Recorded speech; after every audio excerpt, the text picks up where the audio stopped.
রন্ধনের মধ্যে আজকের পর্বে আমি বানাবো মাছের তেল বেগুন। তার জন্য একটা বেগুন নিয়ে নিয়েছি, বেগুনটাকে ছোটো ছোটো টুকরো করে কেটে নেব। আর নিয়ে নিয়েছি পেঁয়াজ কুচি, রসুন কুচি, লঙ্কা কুচি। কড়াইতে সর্ষের তেল গরম করে বেগুনের টুকরোগুলো হালকা করে ভেজে নুন হলুদ দিয়ে তুলে রাখবো। এরপর ওই কড়াইয়ের মধ্যে নিয়ে নেবো হলো আরও একটু সর্ষের তেল। তার মধ্যে কালো জিরে আর শুকনো লঙ্কা ফোড়ন দেবো। এর মধ্যে দিয়ে দেবো হলো প্রথমে পেঁয়াজ কুচি, তারপরে রসুন কুচি। হালকা ভাজা ভাজা হয়ে গেলে এর মধ্যে দেবো হলো কাঁচা লঙ্কা কুচি। তারপর দিয়ে দেবো হলো মাছের তেলটা।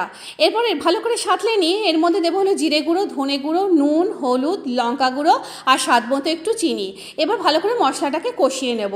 ভালো করে মশলা কষানো হয়ে গেলে এর মধ্যে আগে থেকে ভেজে রাখা বেগুনগুলো দিয়ে দেব। এবার গ্যাসের আঁচটাকে কমিয়ে দিয়ে এটাকে ঢেকে দেব।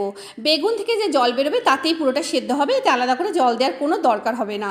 মাঝে মাঝে ঢাকনা তুলে আবার একটু নেড়েচেড়ে দেবো। যখন দেখবো বেগুনটা ভালো করে মজে এসে তখন খুন্তি দিয়ে একটু নেড়েচেড়ে দিয়ে ওপর থেকে ধনেপাতা ছড়িয়ে পরিবেশন করব গরম ভাতের সঙ্গে মাছের তেল বেগুন।